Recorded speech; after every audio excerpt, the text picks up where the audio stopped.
Hello, નમસ્કાર વિદ્યાર્થી મિત્રો. આજે આપણે ધોરણ 12 ચેપ્ટર નંબર 9 સંવર્ગ સંયોજનોમાં ચુંબકીય ગુણધર્મો વિશે માહિતી મેળવીશું. તો ચુંબકીય ગુણધર્મો કેવી રીતના આપણે ફાઇન્ડ કરીએ છીએ, જે આપણે આગળ બી 2-3 ઉદાહરણ સંકરણના લઈને જોઈ ચૂકેલા છે કે ચુંબકીય ગુણધર્મો કોના આધારે નક્કી કરાય છે.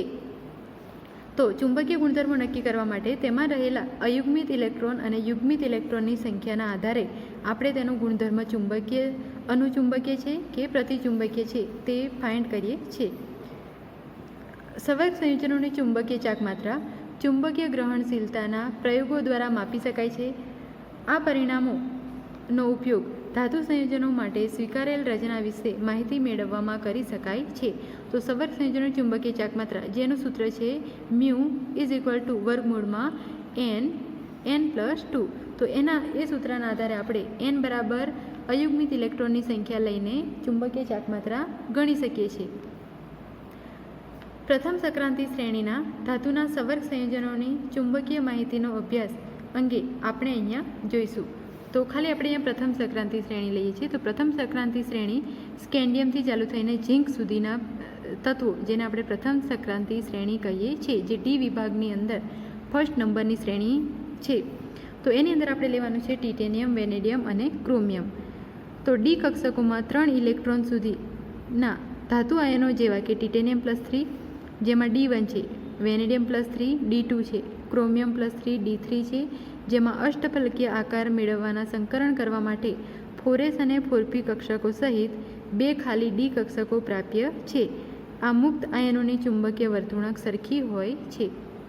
તો અહીંયા આપણને કીધું છે કે ડી કક્ષકો પ્રાપ્ય છે, એટલે કે ડી કક્ષકો ઓલરેડી કેવી છે, ખાલી જ જોવા મળે છે. આપણે તેની અંદર યુગ્મીકરણ કરવાની પણ જરૂર પડતી નથી. જ્યારે આપણે અષ્ટફલકીય આકારની સંકરણ જોતું હોય ત્યારે. તો એનું આપણે ઉદાહરણ લઈએ તો આ પ્રમાણે છે. ટિટેનિયમ +3 છે, 22 પરમાણુ ક્રમાંક. તો તેની ધરાસ્થિતિમાં 3d2 4s2 હશે, પરંતુ 3d3 છે, અહીંયા +3 છે. તો અહીંયાથી 2 ઇલેક્ટ્રોન અને અહીંયાથી 1 ઇલેક્ટ્રોન દૂર થશે, તો 3d1 રહેશે. તો તેની ઉત્તેજિત અવસ્થામાં આર્ગોન 3d1, 4s0, 4p0 રહેશે. તો 3d1 ડીની ખાલી એક જ કક્ષક ભરાયેલી છે પ્રથમ, અને બાકીની 4 કક્ષક કેવી થશે, અપૂર્ણ થશે. વેનેડિયમ +3 ની અંદર 3d2 છે, બાકીની 3 કક્ષક અપૂર્ણ ભરાયેલી હશે. ક્રોમિયમ +3 ની અંદર જોઈએ તો 3d3 છે, બાકીની 2 કક્ષક અપૂર્ણ હશે. તેથી અષ્ટફલકીય આકારની ગોઠવણી આની અંદર સરળ રહેશે. એના પછીની આપણે વાત કરીએ તો જ્યારે 3 કરતાં વધારે ડી ઇલેક્ટ્રોન હાજર હોય છે ત્યારે અષ્ટફલકીય સંકરણ માટે 3d કક્ષકોનું જરૂરી યુગ્મ સીધું મળી રહેતું નથી હુન્ડના નિયમ પ્રમાણે. તો જ્યારે 3 કરતાં વધારે ડી ઇલેક્ટ્રોન હાજર હોય, 3 કરતાં વધારે, તો 3 કરતાં વધારે એટલે કેવી રીતના થશે,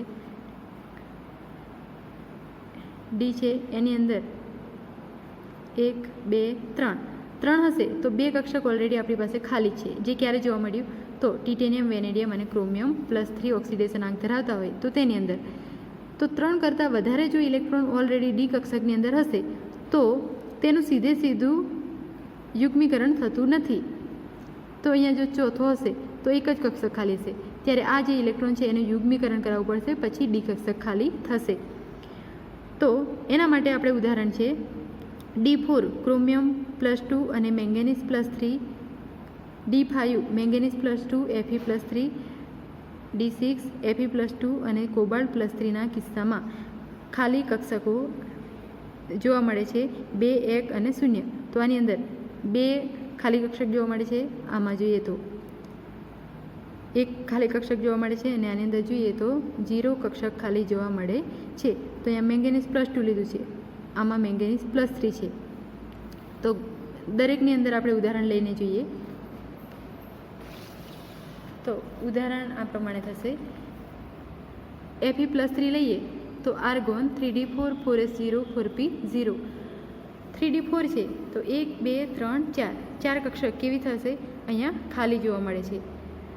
હવે Fe+3 ની જગ્યાએ જો આપણે પહેલું શું હતું, Fe+2, તો Fe 26 છે, તો જેના માટે આર્ગોન શું થશે 3d4 છે +2 છે તો અહીંયા જોવા મળશે 3d26 18 4s ની અંદર કેટલા થશે અહીંયા કુલ 6 ઇલેક્ટ્રોન થશે +2 છે તો આ ઇલેક્ટ્રોન દૂર થઈ જશે 4p તો તેની ઉત્તેજિત અવસ્થામાં 4sના ઇલેક્ટ્રોન દૂર થશે 3dના રહી જાય છે તો આપણે તેનું યુગ્મીકરણ કરીએ Fe+2નું તો આર્ગોન 3d6 છે તો 3d6ને આ પ્રમાણે દર્શાવીશું 5 તો પહેલાં 1 2 3 4 5 આવી રીતના એક એક ઇલેક્ટ્રોન સમાશે પરંતુ એક એક ઇલેક્ટ્રોન સમાશે તો ડી કક્ષક આપણને કેવી છે સંપૂર્ણપણે ભરાયેલી છે આપણે એનું સંકરણ અષ્ટફલકીય રીતે રચવા માટે 2 કક્ષક ખાલી કરવાની છે તો 2 કક્ષક ખાલી કરવા માટે અહીંયાનો ને અહીંયાનો જે ઇલેક્ટ્રોન છે એને આપણે આગળ લઈ જઈશું તો કુલ 6 ઇલેક્ટ્રોન છે એટલે 1 2 3 4 5 અને 6 આ મુજબ હશે આ 2 કક્ષક ખાલી કરવાની છે એટલે આ ઇલેક્ટ્રોનને અહીંયા અને આ ઇલેક્ટ્રોનને અહીંયા લઈશું તો આ 2 કક્ષક કેવી થશે ખાલી થશે તો અહીંયા 2 કુલ કક્ષક ખાલી છે Fe+2ની અંદર તો 3d5 તો અહીંયા કેટલી કુલ કક્ષક ખાલી જોવા મળે છે 2 કક્ષક ખાલી જોવા મળે છે તો આ પ્રમાણે આપણે કોઈ બી આપણી પાસે ધાતુ અયન હશે એની અંદર આપણે આ મુજબ ગણતરી કરીને કક્ષક કેટલી ખાલી છે તેનું આપણે નક્કી કરી શકીએ છીએ એના પછી આપણે જોઈ શકીએ છીએ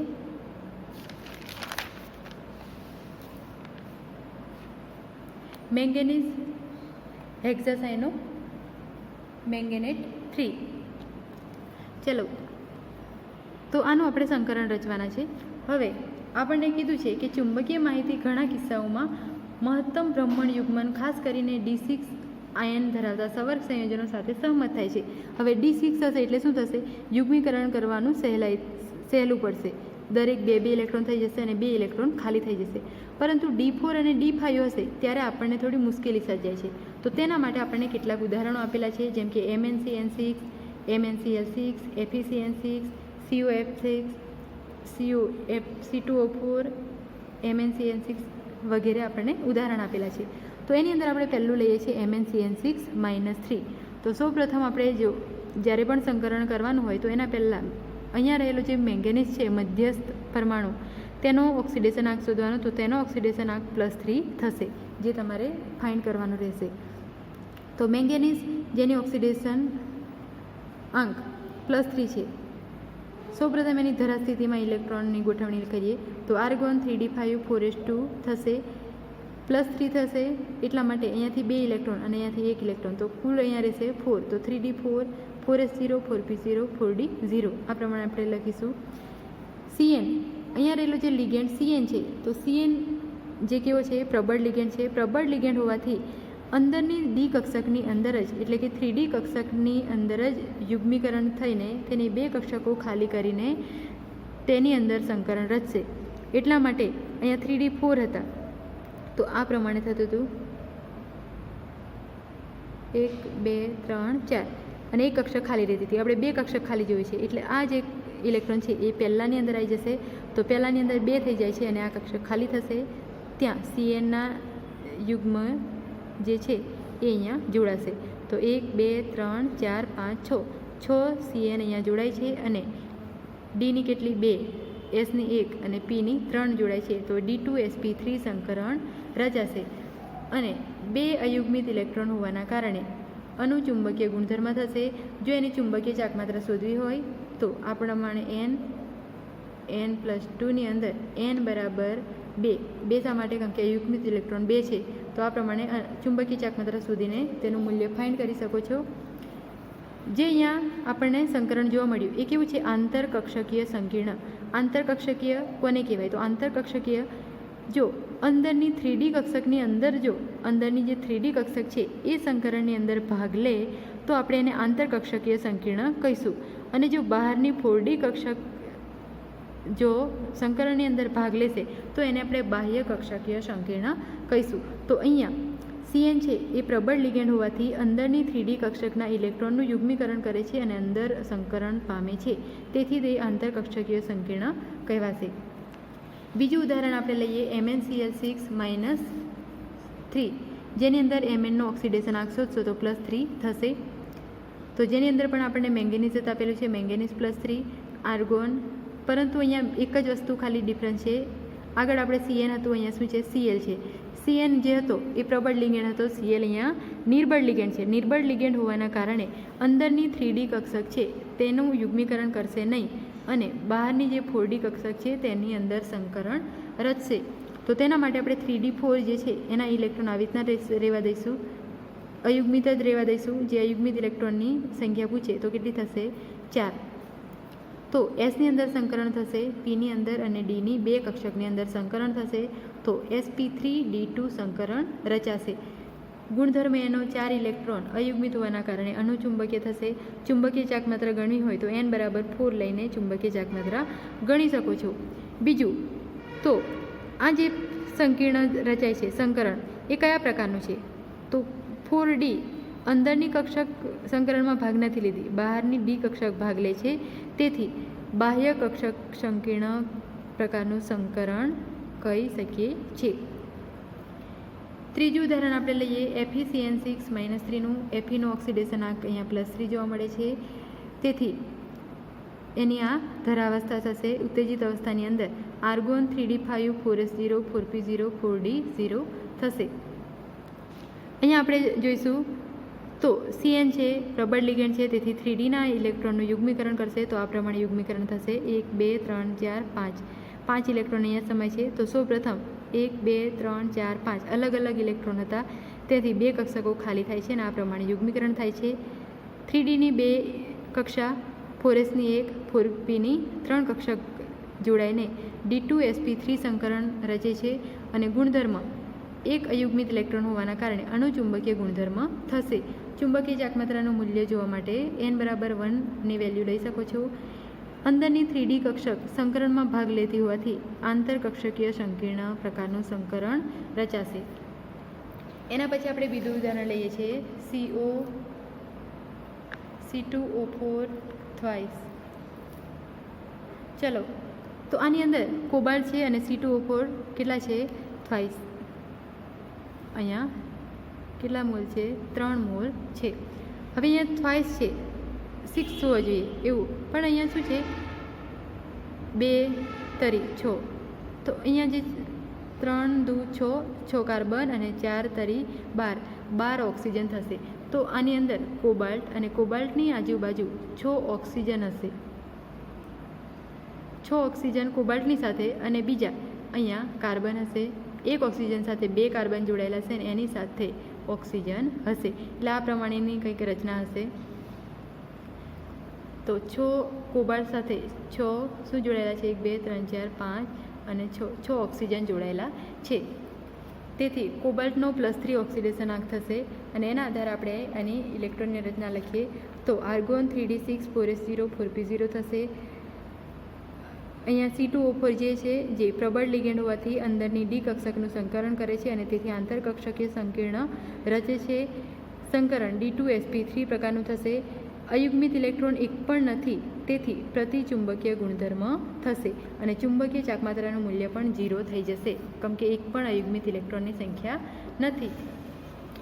F2F6 લઈએ તો F2F6ની અંદર Fe+3 26, argon 3d5 4s 4p અને 4d છે. F6 છે જે કેવો છે? નિર્બળ લિગેન્ડ છે. તો નિર્બળ લિગેન્ડ હોવાના કારણે અંદરની 3Dનું યુગ્મીકરણ કરશે નથી અને બહારની જે 4D છે એ સંકરણમાં ભાગ લેતી હોવાથી બાહ્ય કક્ષકીય સંકીર્ણ રચશે. સંકરણ અહીંયા બહારની કક્ષક ભાગ લે છે ડીની, એટલે D2. તો sp3d2 સંકરણ 5 ઇલેક્ટ્રોન અયુગ્મિત હોવાથી અનુચુંબકીય ગુણધર્મ થશે. ચુંબકીય ચાકમાત્રાનું મૂલ્ય શોધવા માટે n = 5 લઈને ચુંબકીય ચાકમાત્રાની વેલ્યુ શોધવી પડશે. COF6-3ની અંદર 27 કોબાલ્ટ +3 છે, argon 3d6 4s0 4p0 4d0, જેની અંદર સંકરણ sp3d2 ગુણધર્મ 1 2 3 4 ચાર અયુગ્મિત ઇલેક્ટ્રોન છે, તેથી અનુચુંબકીય ગુણધર્મ F6 જે છે લિગેન્ડ એ કેવો છે, નિર્બળ છે, તેથી અંદરની ડી કક્ષકનું સંકરણ કરશે નહીં, ડી કક્ષકનું યુગ્મીકરણ કરશે નહીં, તેથી 4D ની અંદર સંકરણ રચે છે, તેથી બાહ્ય કક્ષકીય સંકીર્ણ કહીશું. તો આ પ્રમાણે આપણે ચુંબકીય ગુણધર્મને સમજીશું. તો ચુંબકીય ગુણધર્મની અંદર આપણે જોયું કે કેટલી અયુગ્મિત ઇલેક્ટ્રોન છે અને એના આધારે અહીંયા અનુચુંબકીય છે કે પ્રતિચુંબકીય તેનો ખ્યાલ આવે છે. દરેકની અંદર જો તમને અયુગ્મિત ઇલેક્ટ્રોનની સંખ્યા પૂછે તો 1 2 3 4, આની અંદર પૂછે તો 5 અયુગ્મિત ઇલેક્ટ્રોનની સંખ્યા. તો દરેક જણને આ રીતના આપણે ફાઇન્ડ કરવાનું છે કે કેવી રીતના ચુંબકીય ગુણધર્મ રચાય છે, કેવી રીતના ચુંબકીય ચાકમાત્રાનું મૂલ્ય શોધાય છે અને કેવી રીતના સંકરણ રચાય છે. એના પછી આપણે 9.5.3 જે છે સંયોજકતા બંધન સિદ્ધાંતની મર્યાદાઓ. તો જે આપણે અહીંયા જોઈ શકીએ છીએ, વીબી વેલેન્સ બોન્ડ સિદ્ધાંત મહદ અંશે સવર્ગ સંયોજનોની બનાવટ, રચના અને ચુંબકીય વર્તણૂક સમજાવી શકે છે. તો આપણે આગળ જે જોયું એ કયો હતો, વીબીટી સિદ્ધાંત હતો.